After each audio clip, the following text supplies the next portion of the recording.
United States history students.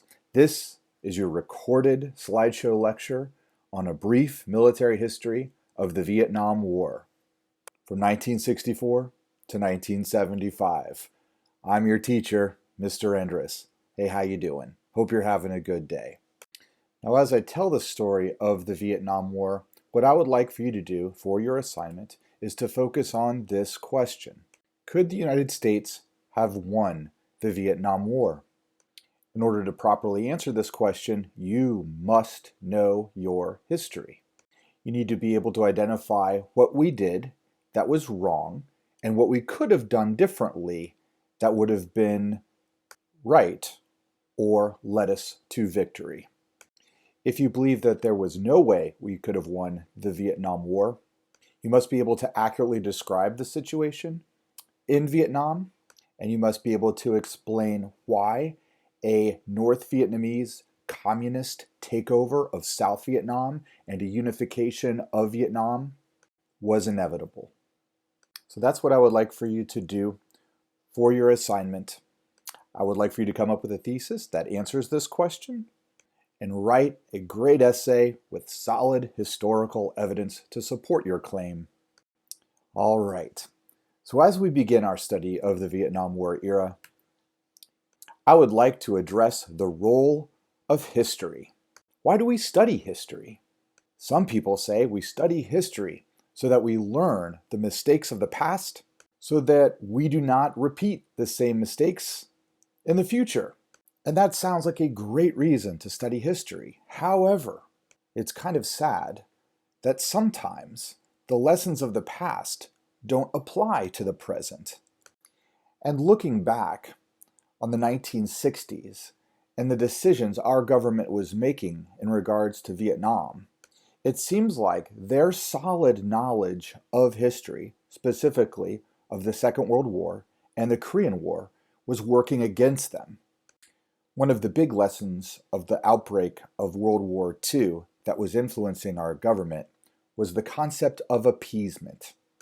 If you remember, in 1938, prior to the outbreak of the Second World War, Hitler had remilitarized Germany, he had taken over Austria, and he wanted to take over some parts of the neighboring country of Czechoslovakia. And the world was concerned. Does Hitler mean to keep expanding until he takes over the entire world?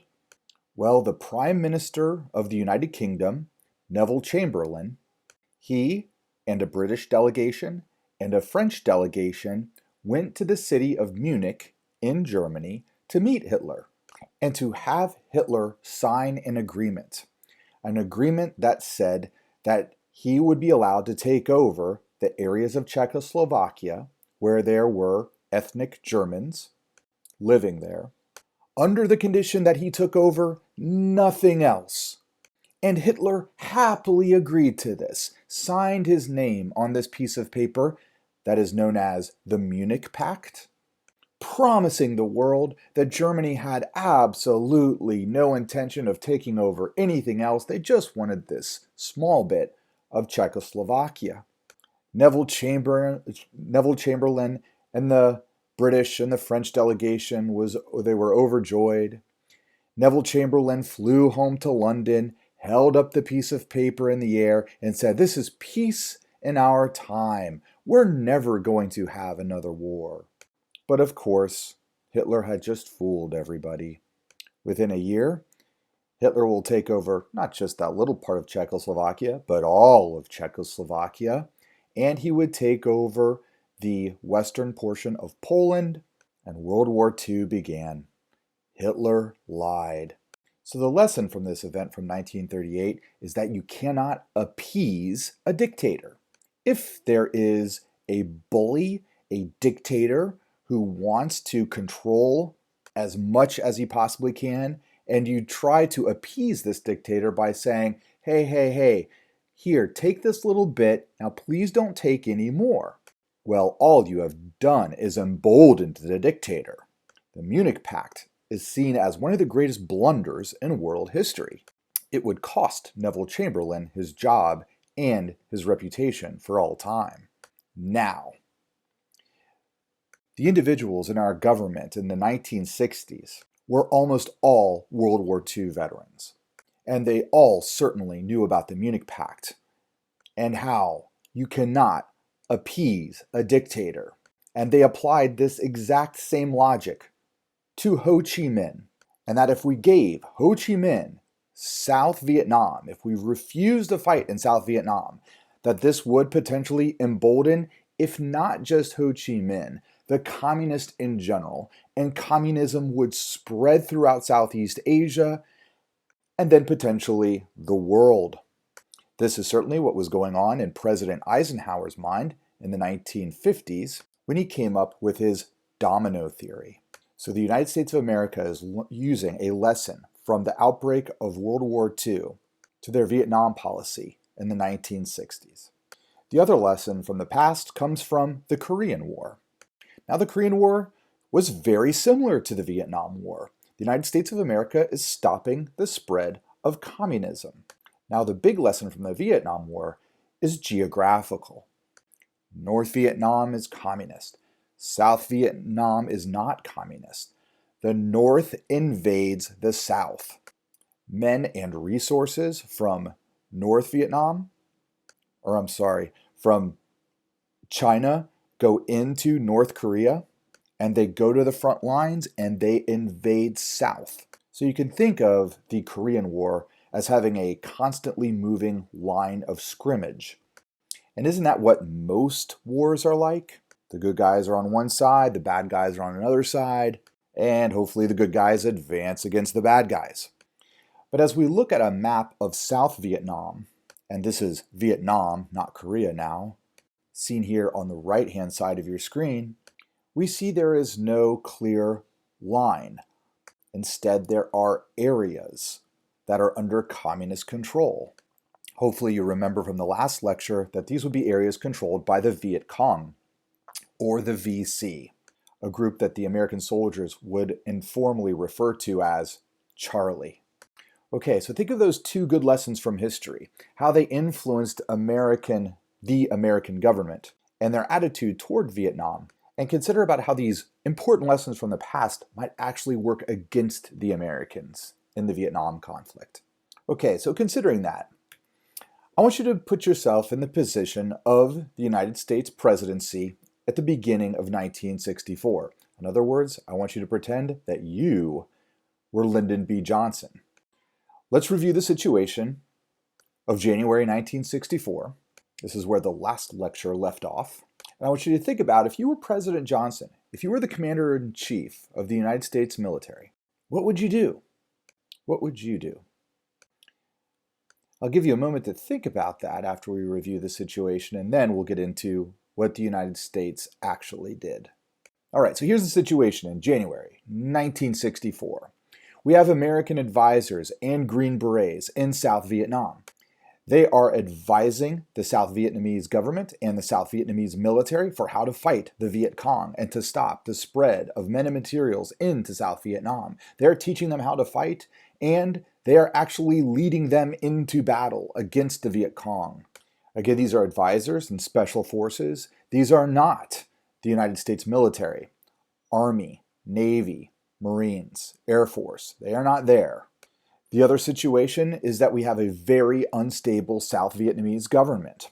The man that was in power in 1963 had been assassinated with the support of the United States of America because he had been cruel to his own people. Now that this bad guy was removed, who's going to lead South Vietnam? Especially given there is a significant portion of the people of South Vietnam who are supportive of communism and the leadership of Ho Chi Minh in North Vietnam. There will be 8 presidents of South Vietnam in between 1964 and 1965. The South Vietnamese government, as opposed to the North Vietnamese government, is very unstable. And most of the people of South Vietnam recognize that whoever is the leader of South Vietnam and their capital of Saigon will essentially have to have the support of the United States government. Essentially, that their president will be a puppet president for the United States of America. Okay, it's also an election year in the United States of America. Is this going to influence President Johnson as he makes his bid to get elected on his own terms in November? Absolutely. He's going to want to make decisions regarding Vietnam that the American people are going to support so that they will want to elect him president in November. Now, one thing's for certain, not many people in America really understand the details of the situation in South Vietnam, and most people in America cannot even find Vietnam on a map. However, the role of the United States of America during the Cold War is to stop the spread of communism. Communism has spread to China. Communism has spread to Cuba. And the president knows that even though the majority of the American people might not care about South Vietnam, the Republican Party, and remember, Johnson was a Democrat, so the Republican Party might make this an issue. President Johnson, if you are not tough on communism, if you let South Vietnam fall, then you're weak, and this will be used against you, and you will lose the election in November. So there's that to consider. The next thing that you need to understand for the situation in January of '64 is that there's admiration for General Giap and Ho Chi Minh in both North Vietnam, where they rule, and in South Vietnam, who are inspired by what they did, how they drove out the French, how they are providing freedom for the people of Vietnam for the first time since the 1860s, for the first time in over 100 years. In South Vietnam, there's a sense among some of the people of South Vietnam, although not all, that the Americans are simply the new French. The Americans are simply the new imperialist masters. Now, other people in South Vietnam did not like communism. They did not want to have a communist government, and so therefore they were supportive of the Americans protecting their non-communist government. Okay, and the last thing you need to know about the situation in January of 1964 relates to the first thing that I said with the situation in January 1964. Because the United States of America has not committed ground troops to South Vietnam, because there are only a handful of advisors and Green Berets in South Vietnam, North Vietnam senses an opportunity, especially after the assassination of the president of South Vietnam. North Vietnam sees their chance.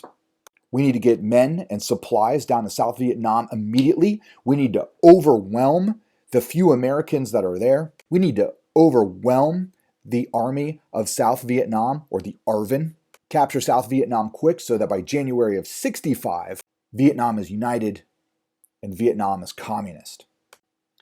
And these reports are coming back to the President of the United States in January of 1964. There is a significant number of guns and men getting into South Vietnam.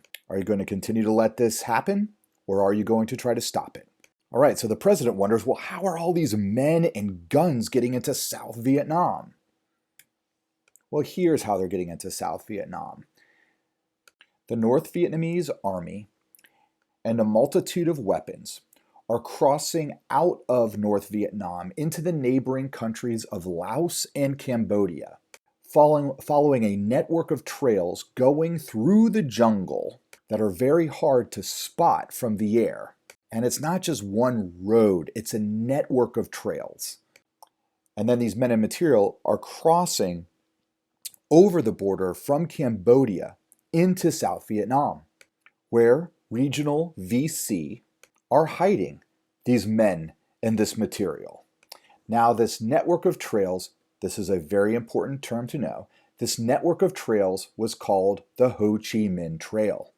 This is what we Americans call this network of trails. And so if you want to stop, you being the President of the United States, if you wanted to stop the men and materials coming into South Vietnam, then you got to do something about this Ho Chi Minh Trail. So what are you going to do about it? Now, what did Johnson do about it? Well, by the spring of 1964, he's already taking action. He is bombing this trail. He is dropping bombs, especially in Laos, to blow up any movement that is going on these trails. Now, did President Johnson inform the American public or Congress that he was doing this? No. This was happening in secret in 1964. Did it work? Did it stop the supplies and the people from going from North Vietnam to South Vietnam? Well, it hindered them, but it didn't stop them. Teenagers in North Vietnam, literally teenagers, kids your age, would leave school to go and make constant repairs on on the Ho Chi Minh Trail. They would dig shelters underground so that they could hide from the bombing when the bombing began, and then they would spend their days reconstructing the trail to make sure that the truckloads of men and material could get from North Vietnam into South Vietnam. Now, once the men and material got into South Vietnam, how were they hidden? Well, they were hidden underground. This is an amazing little diagram if you have a chance to look at it here. And this is just one example of how things were hidden underground during the Vietnam War. But imagine if you were an American soldier or anybody walking above the ground, you're just going to see small huts, small villages, or hamlets as they called them back then. And everything seems kind of simple and safe. But in South Vietnam, there was actually an amazing network of underground fortresses. Underground fortresses that you can visit if you visit Vietnam today, because some of them were maintained for posterity, and they serve as museums and memorials for the war.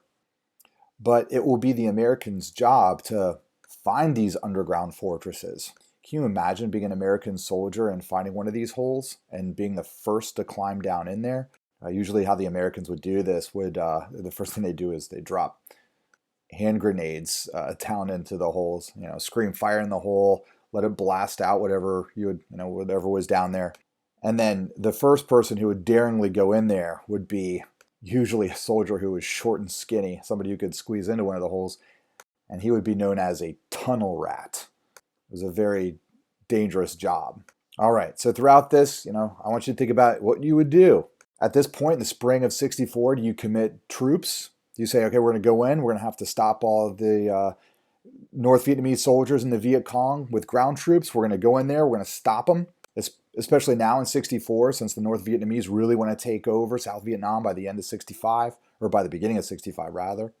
Or do you say, whoa, we can't do this. Too many factors working against us, and we don't go in. All right. So now for what actually happened. Let's remember that President Lyndon B. Johnson became president on November the 22nd, 1963, a horrible day in American history when President John F. Kennedy was shot and Lyndon B. Johnson, the Vice President of the United States of America from Texas, became the next president of the United States of America. You should know that President Lyndon B. Johnson's personal hero and his inspiration to get into politics in the first place was our president during the Great Depression and during the Second World War, President Franklin Delano Roosevelt. LBJ wanted to be the next FDR. Who is FDR? What made him so great in the mind of Lyndon B. Johnson? Two things. One, the New Deal plan. Two, he fought tyranny. Even before the American people were on board, hopefully you remember, FDR believed that the United States of America should fight the Nazis. So, inspired by both of these things, Lyndon B. Johnson wants to be the next FDR. There's no New Deal plan in the 1960s, but there is something that President Lyndon B. Johnson does, or rather initiates, called the Great Society. He wants to see a society that is more equal. So, think Civil Rights Bill. Think, or rather the Civil Rights Act of 1964. Think of the Voting Rights Act of 1965. We're providing equality for African Americans and all people. Lyndon B. Johnson also declared a war on poverty, as he called it. He said, as you see the quote here, "No man or woman should live in fear of poverty or hatred." LBJ made a speech saying, why is it that we, the United States of America, the richest country in the world, should have any poverty?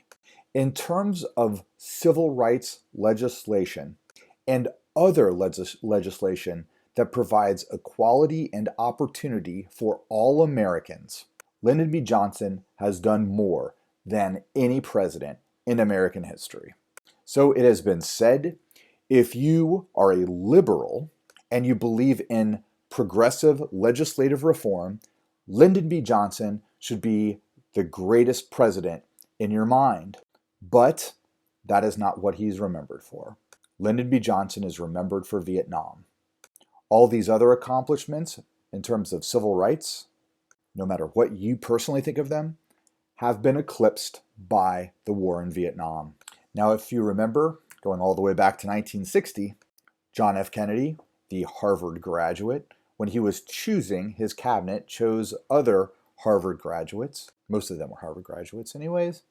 This was his team of the best and the brightest.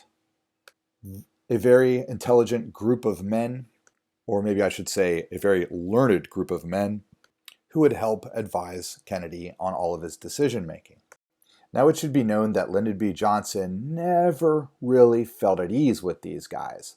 Lyndon B. Johnson earned his bachelor's degree from a teacher's college in Texas.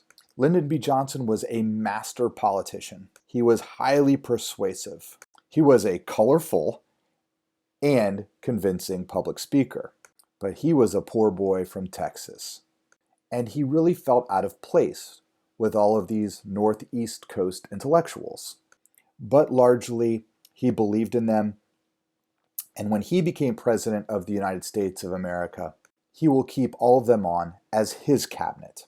The only one that he would really scuffle with was John F. Kennedy's younger brother, the Attorney General Bobby Kennedy. Bobby Kennedy and Lyndon B. Johnson simply did not like each other.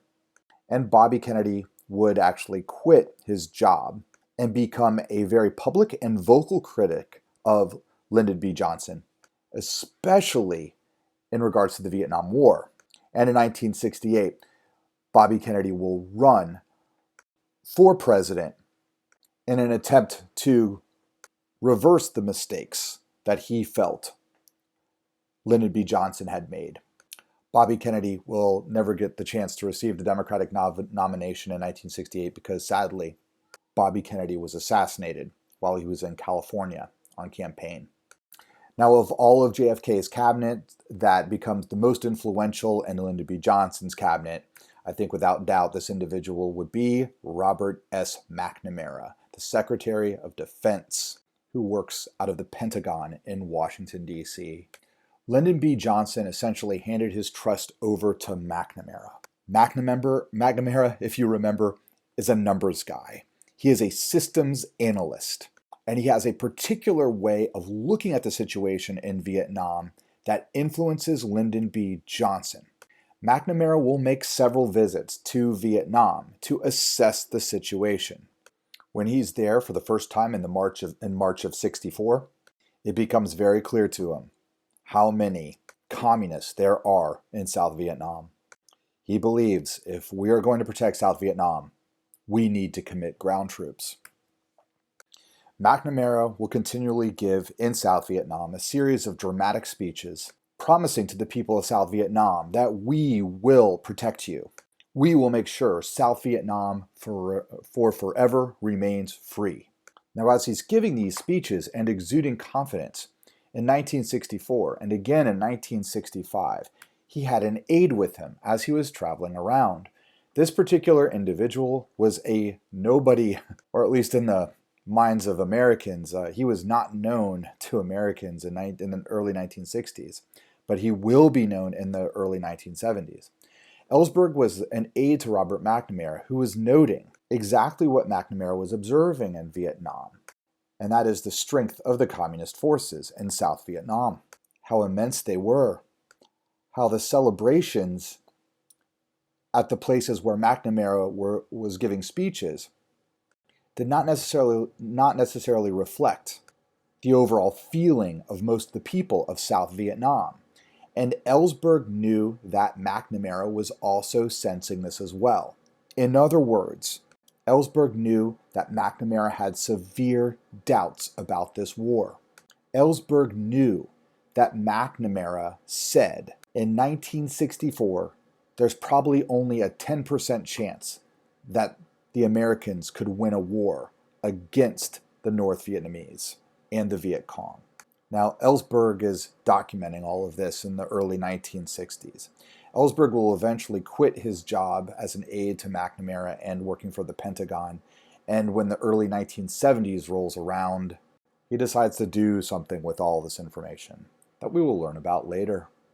Now, back in 1964, it is an election year. Nobody knows what Lyndon B. Johnson is doing in Vietnam. Most people assume that he is doing absolutely nothing.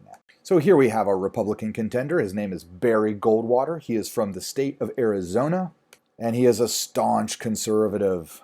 Lyndon B. Johnson does not want to talk about Vietnam to the American public. Oh, but boy does Goldwater.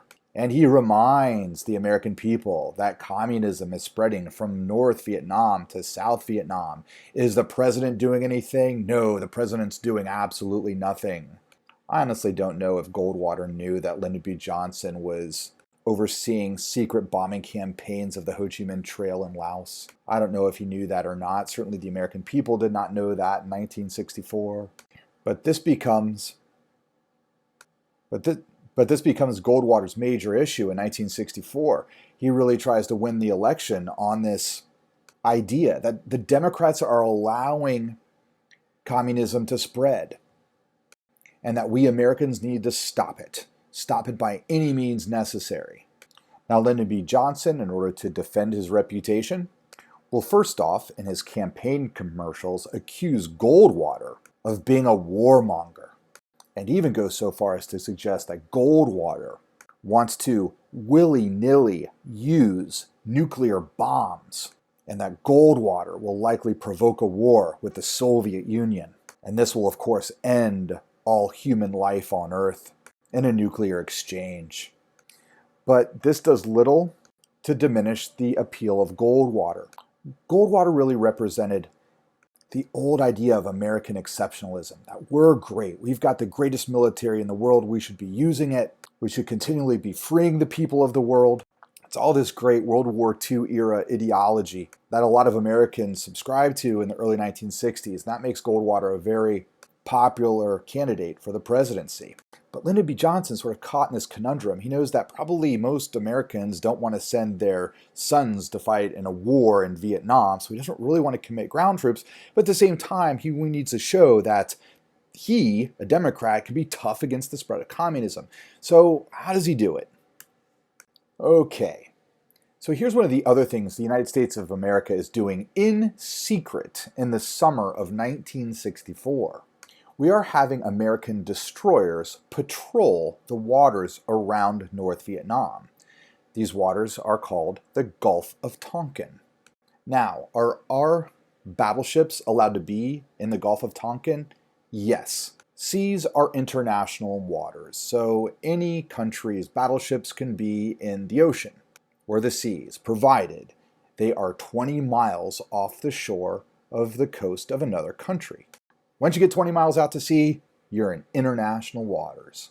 All right, so our destroyers, like this one, the USS Maddox, well, they're out in the seas in the Gulf of Tonkin, and they are allowed to be there. But here's what we're doing. Our destroyers, like the USS Maddox, are going close to the coast of North Vietnam, where there are, of course, dockyards filled with boats that might be shuttling materials to South Vietnam, sort of like a Ho Chi Minh Trail by sea. And there are also coastal manufacturing facilities next to those dockyards.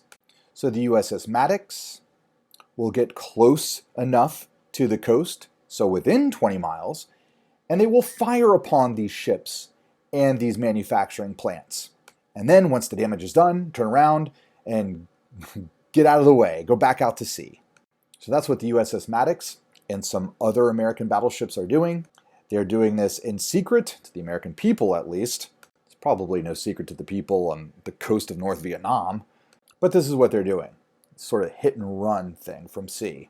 So it's really only a matter of time before the North Vietnamese Navy is going to chase one of these American destroyers down. So in August of 1964, the Maddox does this again, goes to the coast of North Vietnam, bang, bang, shoot, shoot, destroy some boats, destroy some factories, likely kill some people, and then goes back out into sea, into the Gulf of Tonkin. But this time, the Maddox is chased by a battleship from North Vietnam. The Maddox is back out in international waters, and the Vietnamese battleship, bang bang, shoot shoot, fires upon the Maddox. The Maddox has now been under attack from a North Vietnamese ship in international waters. And this gets all reported back to Washington, D.C., to the Pentagon. Here comes Robert McNamara. Robert McNamara explains in a televised address to the American people exactly what has happened. He says to them, now listen to this, McNamara explains that the USS Maddox was in international waters where they are legally allowed to be. A battleship from North Vietnam came to the Maddox and fired upon it, and that this was an unprovoked attack on the USS Maddox. That is what McNamara told the American public. This is what gets reported to Congress. What do you think about that? Was that a truthful statement? Well, almost all of it was truthful. All of it except for the part of the unprovoked attack. Congress and the American people did not know about the American bombing of the Ho Chi Minh Trail in Laos at the time, nor did they know that American battleships were going close to the coast of North Vietnam, firing upon North Vietnam, and then going back out to sea. They don't know about this. So when we find out about what is identified as an unprovoked attack upon one of our battleships that are in international waters, then there's fury, then there's anger, then there's a sense that the communists are mean, cruel, and aggressive, and we need to do something to strike back. So, in response to this, hey, but before I move on, McNamara, did he know he was lying to the American people at this point in time? Yes, he absolutely does. So why does he do it? Well, McNamara at this point in time feels that if we're going to help support South Vietnam, we need to commit troops. If we commit troops, we need to have the support of the American people so that they understand here's why we're committing troops. So he wants this attack in the Tonkin Gulf to be like a Pearl Harbor moment for the American people, or a 9/11 moment for the American people. Hey, we were just attacked. We need to strike back. However, and what's sad about this is the American people did not understand that this was not an unprovoked attack. We had done a lot to have the North Vietnamese fire upon the USS Maddox. All right, so Congress's response was to provide President Johnson with something called the Tonkin Gulf Resolution. Now, the Tonkin Gulf Resolution is very important because it provided President Lyndon Johnson with effectively full war powers. Really, only Congress, according to the Constitution, has the power to declare war. In the case of the Vietnam War, Congress never declared war. Congress, however, did vote in favor of something called the Tonkin Gulf Resolution, which passed the power to commit American troops into combat to President Johnson. And it allowed him to do effectively whatever it is that he wanted to do. Johnson is going to begin the process of bombing North Vietnam, drafting troops into service. So we're going to have a draft go into effect. We're going to commit ground troops to South Vietnam, and we're going to save South Vietnam.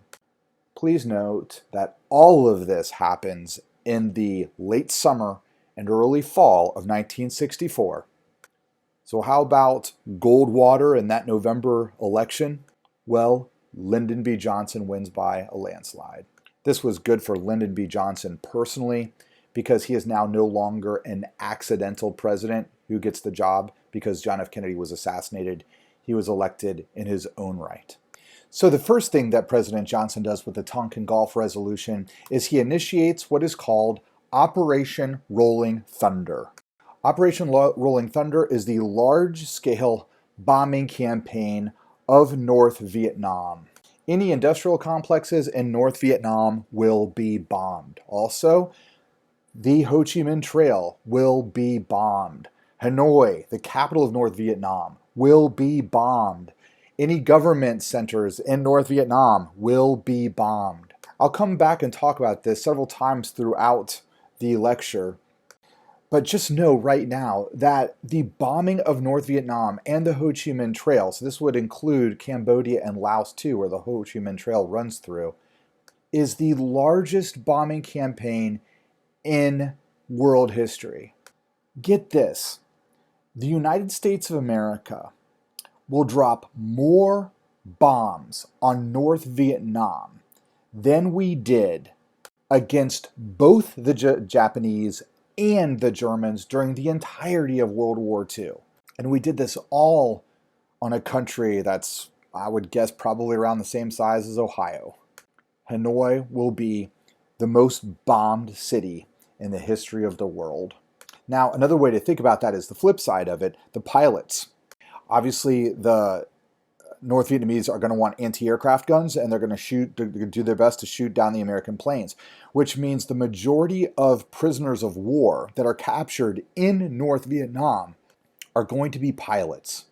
And they're going to be held in a POW facility where many of them are going to get tortured, that the Americans will refer to as the Hanoi Hilton.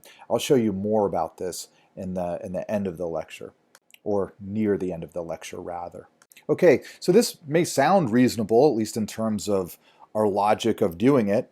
We need to stop the men and supplies from coming from North Vietnam into South Vietnam, bomb the trail, bomb the munitions factories or any factories that are in North Vietnam, blow up any government buildings in Vietnam or North Vietnam. Should work, right? Well, it doesn't. Not a whole lot of the material that the North Vietnamese are using in the war is actually produced in North Vietnam. It's being produced mostly in the Soviet Union and in China. If we really wanted to bomb the places where the stuff was being made, we'd have to attack China and the Soviet Union. And of course, the United States of America isn't going to want to do that. So why do we continue Operation Rolling Thunder? Well, to demoralize the North Vietnamese, to blow their country up back to the Stone Ages. In the process of doing this, we will kill millions of people, many of whom are civilians. Bombing North Vietnam will actually be an instrument of diplomacy for the United States of America. When we attempt to negotiate a peace several times throughout the Vietnam War, our ability to bomb them will be used as a bargaining chip. In other words, we will say to the North Vietnamese, hey, we're happy to quit bombing you, but get your men out of South Vietnam, quit trying to overthrow the government in Saigon. You do that, you respect the sovereignty of South Vietnam, and we'll quit bombing you. All that began with Operation Rolling Thunder in 1964.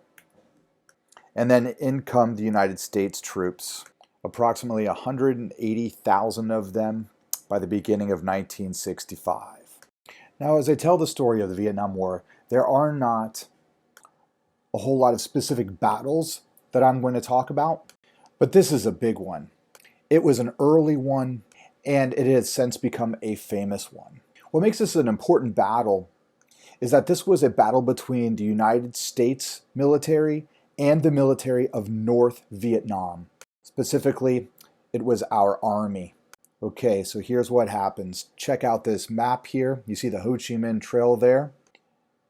Men and military supplies are going into the south. And American reconnaissance picked up that there was a significant amount of men from North Vietnam and material that was being delivered to the Ia Drang River Valley region. Now, we knew that there were a lot of men and material that were coming down into the Ia Drang River Valley, but our intelligence underestimated just how much. As we prepare to send men into the Ia Drang River Valley, we have no clue what's awaiting us. The Battle of Ia Drang Valley was in November of 1965. The United States Army prepared to shuttle men to a landing zone, or what they called an LZ, in the Ia Drang Valley to find and engage the enemy. We don't know exactly where they are. If we did, we would bomb them. And we don't know exactly how many of them there are. All we know is that they are somewhere around here. Now, as we talk about history haunting us, it's interesting the regiment that was sent into Ia Drang Valley. We've learned about them in United States history before. This was the United States 7th Cavalry. This is the same company of men. And let me clarify here. This is the same company, not exactly the same men. This is the same company that was commanded by George Armstrong Custer into battle against the Sioux at the Battle of the Little Bighorn in late June of 1876. And you remember that story, don't you? Custer brazenly with the 7th Cavalry rushes into action. They know that they are engaging a force that's larger than them, but they are overly confident in their own ability. And the Sioux surround Custer's forces and they slaughter every last one of them. The Battle of Little Bighorn. And now here's the 7th Cavalry again, in a situation that sort of feels similar. Now the 7th Cavalry in 1965, they no longer ride in on horseback. They now ride in on helicopters. They are not commanded by General George Armstrong Custer in 1965, but instead by this man, an individual from Kentucky, Lieutenant Hal Moore. Hal Moore will be remembered as one of the great heroes of the Vietnam War on the side of the United States. He's originally from Kentucky, and like all great commanders throughout history, he's one of these men who doesn't expect his men to do anything that he's not willing to do himself. So he is on the very first helicopter into the battle, and he will be on the very last helicopter exiting the battle. He says to his men, "You follow me." And Lieutenant Moore holds true to his word. Also along on this campaign is a reporter. Here he is with both a camera and a gun. It's thanks to Joe Galloway we know some very incredible details about what actually happened at the Battle of Ia Drang Valley. We know a lot about the tenacity, about the valor, about the heroism of the Americans at the Battle of Ia Drang Valley. Galloway also does not shrink away from writing about the horrors of what the United States Army goes through during the Battle of Ia Drang Valley. The Battle of Ia Drang Valley will last for 5 days. The men get out of their helicopters. There's little to no action. They don't know where the enemy is. And then, by the thousands, the enemy comes at them. 7th Cavalry realizes that they are, just like at the Battle of Little Bighorn, completely surrounded. Do the men surrender? Absolutely not. Do they keep fighting? Yes. Do men get separated from each other and have to fight in smaller individual units? Yes. Do they radio in for help? Yes, they do. And now here comes American air support to fire upon, to drop bombs, including bombs of something called napalm, onto the North Vietnamese army. But because the regiment had been divided up and entangled in different places with the North Vietnam army in different places, and because there were wounded soldiers from the United States Army being tended to in various places where the North Vietnamese Army was, sadly, horrifically, some of those American bombs fell upon American soldiers. But the Americans continued to fight on. And in the end, after 5 days of fighting, the North Vietnamese Army disappeared. The People's Army of North Vietnam suffered over 800 dead, while the Americans suffered over 200 dead. This was the single bloodiest day of fighting in the Vietnam War for the United States of America. Who won this war? Or rather, who won this battle? Well, because the Americans had killed more Vietnamese, or North Vietnamese, than Americans had been killed, and because the North Vietnamese retreated, the Americans claimed victory, of course. But because the North Vietnamese had inflicted so many casualties upon the Americans, and just because they had withdrawn from the battlefield temporarily meant that they had withdrawn permanently, the North Vietnamese claimed that this was a victory. This would be standard throughout the duration of the Vietnam War. Robert McNamara in the United States government reported that there was a 10-to-1 body count, that we had killed 10 of their men to every one of ours that died. And for McNamara, and also for General Westmoreland, this is how we are taking stock of the war. This is how we are evaluating how the war is going. To reiterate, McNamara is a numbers guy. McNamara is a systems analyst. His way of thinking is this: if we can kill more of them than they can kill us, then eventually there will be a tipping point. They will give up, and we claim victory. Now might be a good time to stop and think, okay, is this the best way to think about how to conduct a war? By looking at it as some math problem. This is how McNamara and General Westmoreland are going to try to convince the American people we can win. We have the firepower and we have the fighting spirit. And we did have both of those things, at least in 1965 with the fighting spirit part. But will this help us to win the war? If it won't, how do you think McNamara should have been thinking about this war? All right. So back to the American Army in Vietnam. Now, I'm not going to go over specific battles. I'm just going to talk in general about how the United States Army and the United States Marines are going to engage the enemy on the ground in South Vietnam. So here you see on this map some 24 American military bases in South Vietnam. So our men are going to be stationed here at these particular bases. These bases might be for strictly ground troops. Many of them will contain airfields for our planes which are going north to bomb North Vietnam and the Ho Chi Minh Trail. Okay, but we want to keep our men safe, so they're going to stay in these bases. And then when we get reports, like we did in the Ia Drang Valley, that the Viet Cong are out there or that the North Vietnamese soldiers have somehow infiltrated the South, then we're going to send out what we call search and destroy missions. Go out, find the Viet Cong, kill them, return to base. Simple as that. That's our method of fighting. All right, the Americans, very similar to the French before us, found that the enemy, the Viet Cong, were like ghost soldiers. They were both everywhere and nowhere. Like let's say you were stationed in a base in Da Nang, let's say for example. You found out that there was a particular village where there were Viet Cong. Okay, so now you're going to set out from the base to the village. Now walking, each step of that walk is going to be horrifying for you. You're likely going to be walking through elephant grass that's 15 feet high. It's a jungle. There's poisonous snakes on the ground. There's also landmines. And at any moment you could be ambushed by Viet Cong, who likely are going to hear you coming. And if you were ambushed, the bullets come out of nowhere. They fire upon you from nowhere. And then as soon as you can see the enemy and get enough support to fire back upon them, well, they disappear again into who knows where.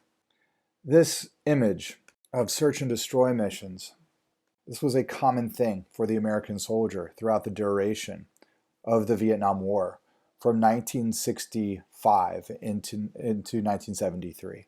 All right, some other common images from the Vietnam War. Americans would identify where the Viet Cong were hiding out, and American troops would be shuttled to and from a landing zone on helicopters. Well, helicopters were used a lot during the Vietnam War, and these combat helicopters are known as Hueys. We used helicopters for the first time during the Korean War, but due to the nature of the search and destroy missions of the Vietnam War, Hueys are used a lot more.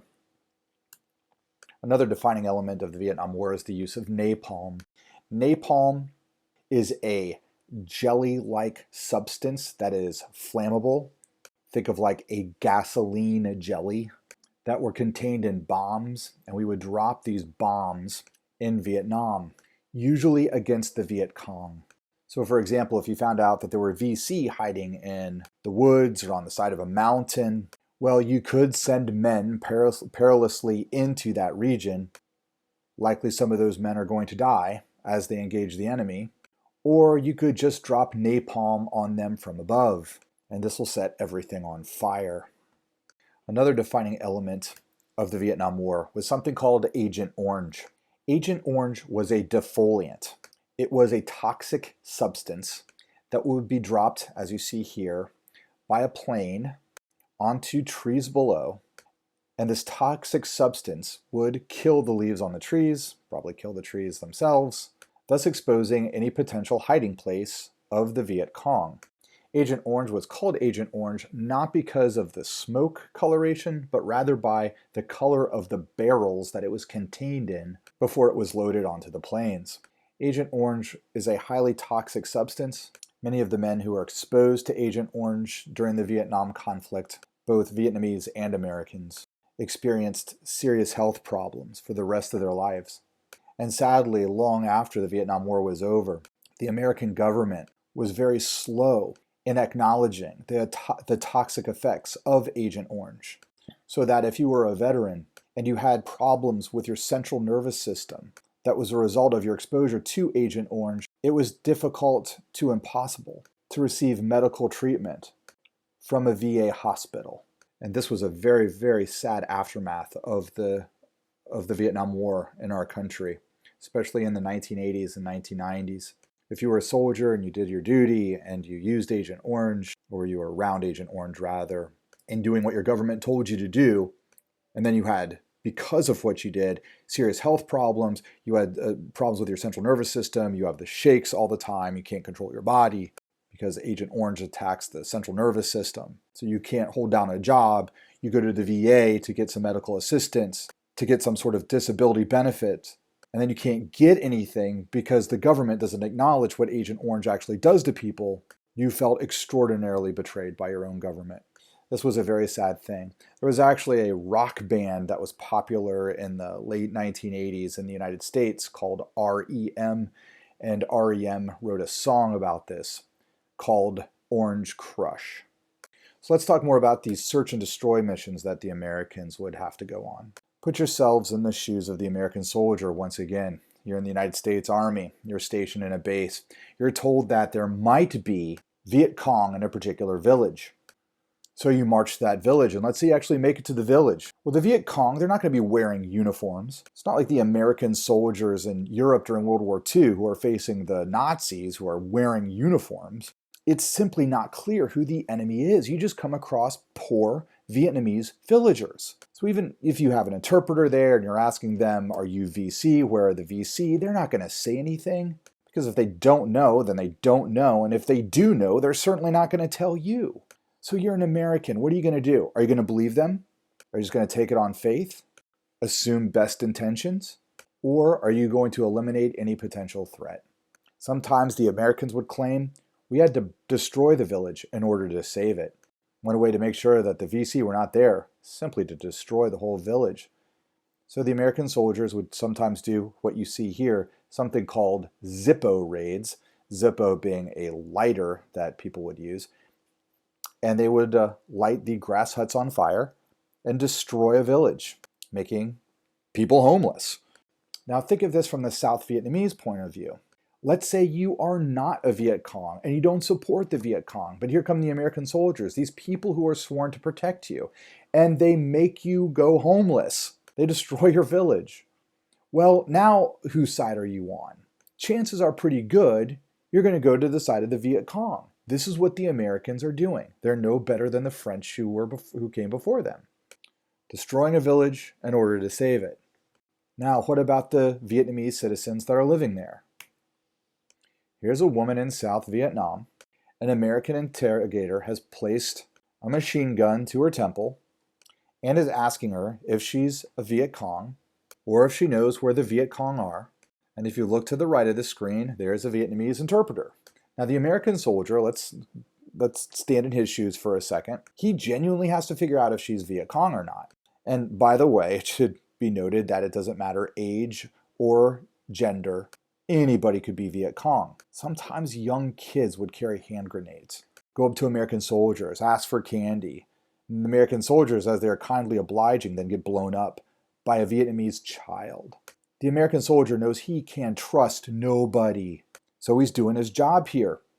He's got to figure out, are you Viet Cong or are you not Viet Cong? Now, no matter what, chances are she is not going to say anything that's going to help the American soldier out at all. At best, she's going to plead with him, I am not Viet Cong. I do not know where the Viet Cong are. Please, please, please. I love America. But back to the soldier's perspective, do you trust her? Is she being honest or is she being tricky? So hopefully you can see the conundrum that both of these people are in at the time.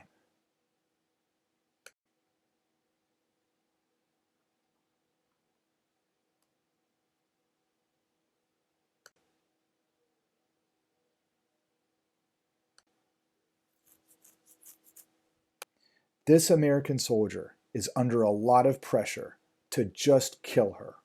Just kill her. Eliminate her as a possible threat. Now that might sound absolutely awful to you or me. But let's also remember, this guy has probably lost friends. He's probably seen friends get their legs blown off with landmines. He's probably heard the stories of Vietnamese children begging for candy from American soldiers and then throwing hand grenades at them. He knows all this. At this point in time, it is so easy just to hate all Vietnamese. In fact, it's hard to think of how you would not hate at this point in time, like most of the Vietnamese people that you came across. So if McNamara is measuring success by how many people we kill, the easiest thing for the Americans to do, in some cases, is just to commit genocide, to kill everybody in an entire village, simply for being there. And sadly, sometimes this happened, and it got reported. The most famous incident of this was the My Lai massacre of 1968. An individual named Lieutenant William Calley led his soldiers into a village called My Lai, assuming that they were all communist, that they were all VC. These would be men, women, and children of all ages. They just slaughtered a whole community. Now, how many individuals died?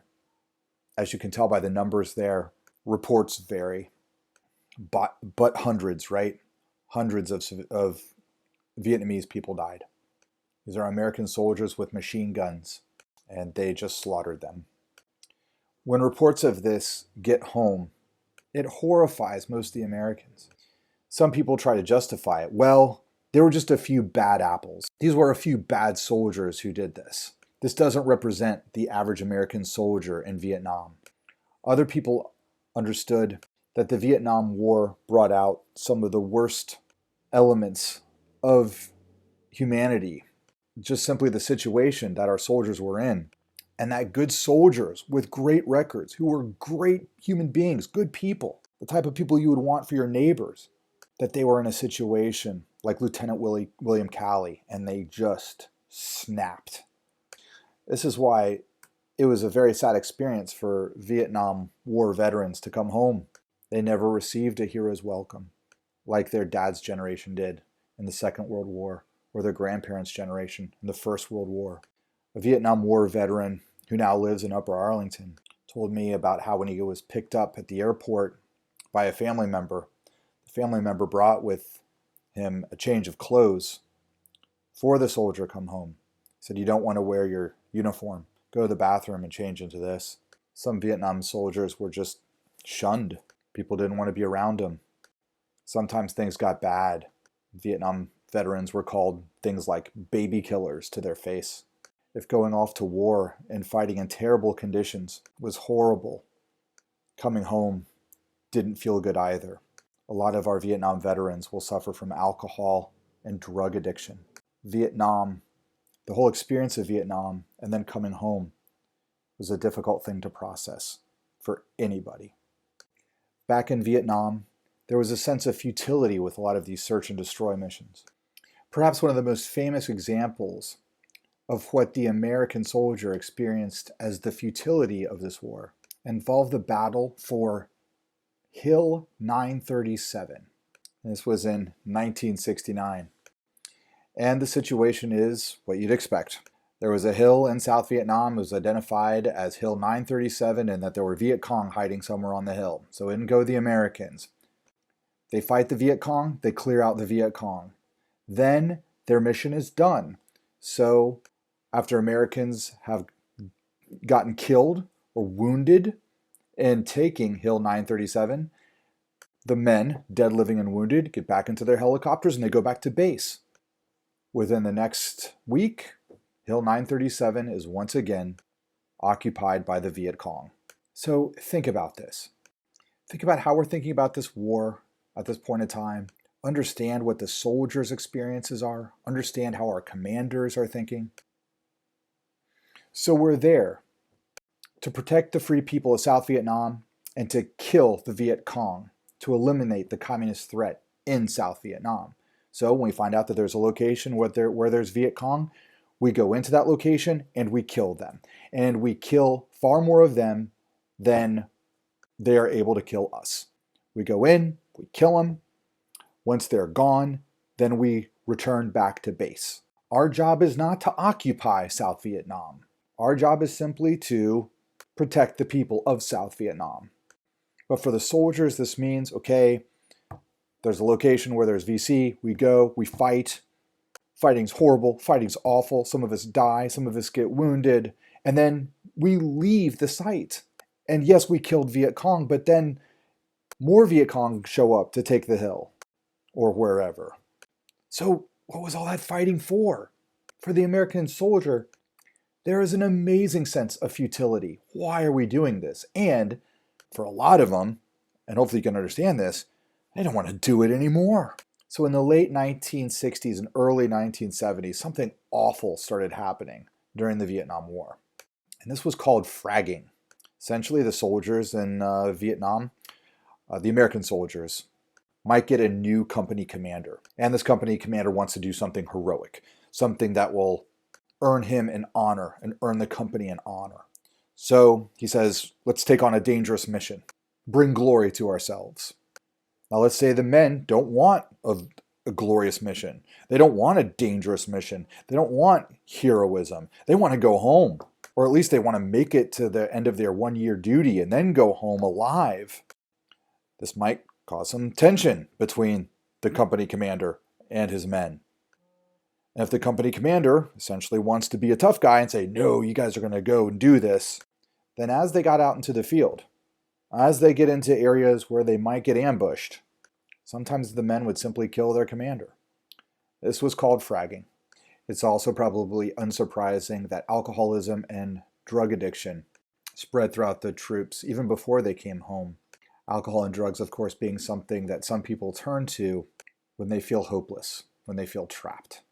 The situation in Vietnam created mass protest back at home in the United States of America, especially among college-age students, or I should probably say more clearly, college-aged young people. Probably the biggest cause for protest was the draft. President Lyndon B. Johnson had instituted a draft after the Tonkin Gulf Resolution, and so young men, after having graduated from high school, were all faced with the possibility of receiving a letter asking them to appear at a recruiter's office at a particular day and time to be conscripted into service into the United States military. This made the war very personal for a lot of people, especially young men in their late teens and 20s, and their friends and family. It's hard not to have an opinion about a war if you might be asked to go and fight in a war.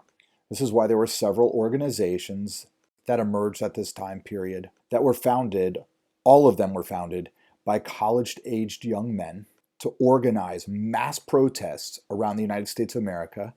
Some of these protests are going to be held in front of the White House. Some of these protests are going to be held in front of the Pentagon. One of these protests are going to capture and shut down Columbia University in New York City. These mass protests are all designed to get the United States of America out of the Vietnam War, a war that these protesters believe is futile and un-American. There are quite a few of these organizations, but perhaps the most famous was SDS, Students for a Democratic Society. It was founded by a man named Tom Hayden up at the University of Michigan. Now, especially prior to 1969, this war was very unfair in terms of who was conscripted into service. African Americans are proportionally a minority of the American population who disproportionately served in the Vietnam War. More specifically, approximately 15% of the American population was African American. However, over half of the casualties in the Vietnam War were African American casualties. This sparked a great deal of debate and heated up the civil rights movement at home. Why should Black people, who have been so oppressed throughout American history, fight for America in a very dangerous and unpopular war in Vietnam? African American celebrities like Muhammad Ali spoke openly against the war, refused to go to war, and was willing to go to jail in his protest. And what about Martin Luther King Jr., the face of the civil rights movement? Well, let's remember that Lyndon B. Johnson and Martin Luther King Jr. had, for the most part, a positive relationship. Lyndon B. Johnson believed in the civil rights movement. Lyndon B. Johnson signed into law both the Civil Rights Act of 1964 and the Voting Rights Act of 1965. He didn't always see eye to eye with Martin Luther King Jr., we know that, but the two, for the most part, held common values. So when the protests against the Vietnam War started, Lyndon B. Johnson asked for Martin Luther King Jr.'s support. You can imagine Lyndon B. Johnson saying to Martin Luther King Jr., "Hey, I supported you. Civil Rights Act, Voting Rights Act, I supported you. Please support me. We need to stop the spread of communism. Please support me." Martin Luther King Jr. wrestled with this, but eventually he spoke out against the Vietnam War. And that was the nail in the coffin for the relationship between Martin Luther King Jr. and President Lyndon B. Johnson. For a lot of people in the civil rights movement, the fact that so many Africans had to serve in disproportionate numbers in the Vietnam War movement was yet another example of how unfair the situation was in the United States of America for African Americans. Okay, so why were African Americans serving disproportionately? Well, here's why. It's essentially because African Americans are disproportionately poorer than white Americans. And there was a phrase during the Vietnam War era: if you have the dough, you don't have to go. So you could get what they called back then a college deferment. So if you were drafted, you didn't have to go if you were in college. You could say, "I'm in college, I'm studying to get a job." Now you had to apply for this deferment, but a lot of young men who were in college didn't have to go. This changes after Nixon gets elected president, becomes president in 1969. But prior to that, a lot of college-age boys don't have to go to war. So obviously it's the poorer people who don't go to college. Therefore, this becomes what they call poor man's war. Now there were plenty of people who received college deferments, but two of them go on to become presidents of the United States of America. Donald Trump and Bill Clinton, that you see here during the time of the Vietnam War, both of these individuals received college deferments and therefore did not go to fight in Vietnam. And so it was said, if you've got the dough, you don't have to go. Now, one thing that's also going on culturally in the United States of America at this time is there's a lot of great music that's being made, specifically rock music. You know, rock and roll was born in the 1950s with Chuck Berry, Little Richard, and then Elvis Presley made it very popular in the middle of the 1950s. You know, and these were all, for the most part, you know, love songs, not a lot of substance to the lyrics. And then in the early 1960s, you have the emergence of folk music with Bob Dylan and Joni Mitchell, Joan Baez, Pete Seeger, and the like. And this music is, you know, has all these complex lyrics. And then along came the Beatles. And the Beatles from the United Kingdom, you know, they took the complex lyrics of folk music and combined it with the energy of rock and roll, and they created what they called in the 60s rock music. And of course, rock music is embraced by young people, college-age people, who are the exact same people who are protesting the war. So all of this amazing music comes out of the late 1960s, early 1970s. That's both high energy and lyrically extraordinarily complex. And there are a whole bunch of great Vietnam War protest songs.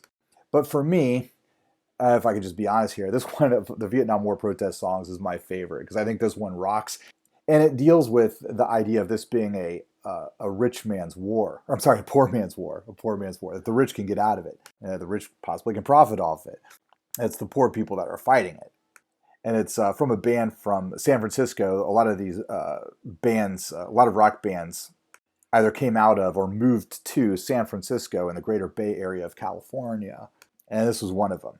CCR, as they were called, Creedence Clearwater Revival, and they made this rock and protest song called Fortunate Son, which mocks the rich people who avoid the war, while the poor people go. All right, but think about this. Put yourselves in the shoes of a 19-year-old young man in, say, 1966, 1967, 1968. And you could get drafted. You can go fight in Vietnam. Which would you go? Are you willing to fight on Hamburger Hill? What were your other options? Well, prior to 1969, potentially college deferment. Are you willing to go to college and let somebody else go and fight and die for you? You could run away. Some people chose to go to Canada. Would you be willing to renounce your patriotism, your American citizenship, go to Canada, essentially be identified as a coward? And then even in the late 1970s, when the President of the United States of America at the time, his name was Jimmy Carter, provides asylum for all those that ran away during the Vietnam War and allows you to come home and reclaim your citizenship, would you? Would you be able to face coming back home to the United States of America after you ran away? Who's going to give you a job? Would you be willing to move into a neighborhood where you ran away from the war, but your next door neighbor actually went and fought? The other thing you could do is when you reported to the recruiter, you could try to pretend to be unfit for the United States military. You could claim that you had some sort of mental disability, essentially try to pretend to be crazy, or you could claim to be homosexual. Homosexuals were not allowed in the United States military in the 1960s, so you could try to convince the recruiter that you were gay. Some people tried to do that as well. Or would you just go? Do your duty as an American. Okay, so let me give you an example of an individual who did not want to go and fight in the war. He was born and raised poor, was drafted, went to the recruiter, and as he was getting his physical examination, did everything to try to convince the physical examiner, the doctor, that he was both mentally unstable and gay. And that's in this individual. Here's a picture of him on the left from the 1960s. His name was Bruce Springsteen.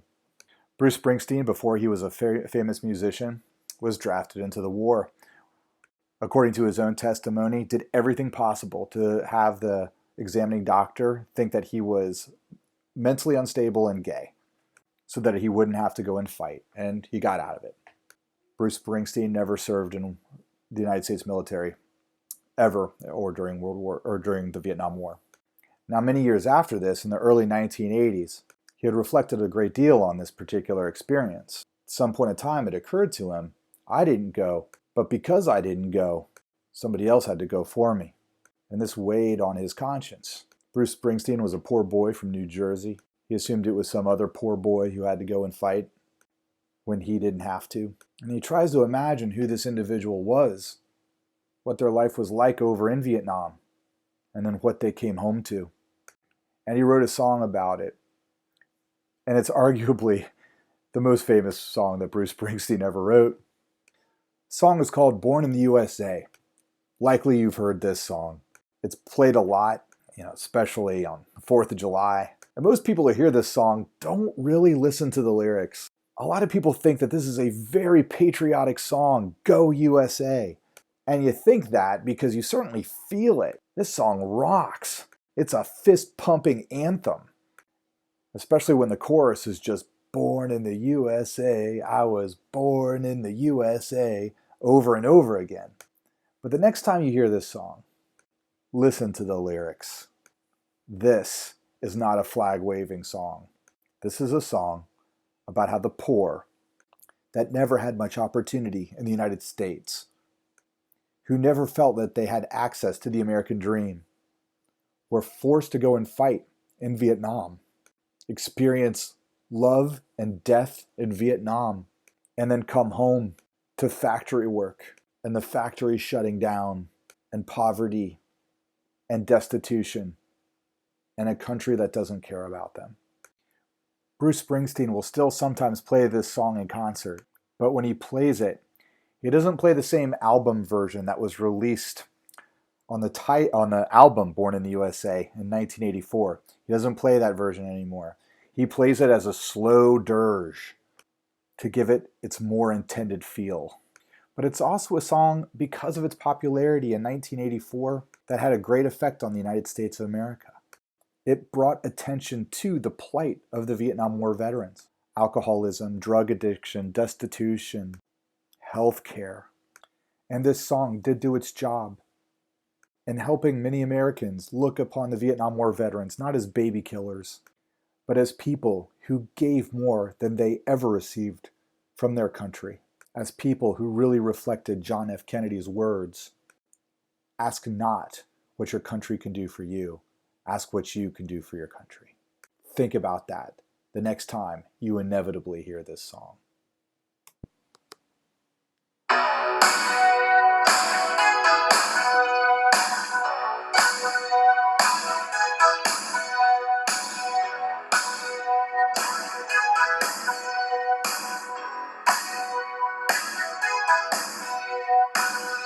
Born down in a dead man's town, the first kicker took us when I hit the ground.